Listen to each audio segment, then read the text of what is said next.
Ilang community organizations sa Australia ang nag-ulat ng pagtaas ng bilang ng mga New Zealanders na humihingi ng tulong matapos makapag-adjust sa buhay roon. Kabilang sa mga problema ang kawalan ng matitirahan, hindi regular na kita at limitadong access sa government assistance, lalo na para sa mga nasa casual work status. Karamihan sa mga Kiwi ay pumapasok sa Australia gamit ang Special Category Visa na nagpapahintulot ng pagpapanatili, ngunit hindi nabibigyan ng buong access sa mga benepisyo gaya ng unemployment payments, housing support at disability assistance. Mas naging mahigpit ang sitwasyon matapos ipatupad ng Queensland Government noong nakaraang taon, 2025, ang policy na naglilimita sa housing aid para sa mga non-citizen. Sa kabila nito, patuloy ang pagtaas ng migrasyon.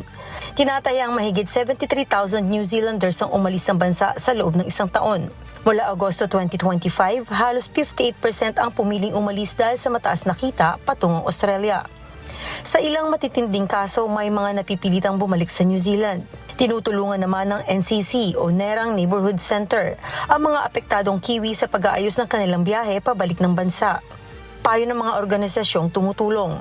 Ang sino mang may planong lumipat, tiyaking may sapat na ipon, malinaw na plano at sapat na kaalaman sa mga patakaran bago magdesisyong lumipat ng bansa.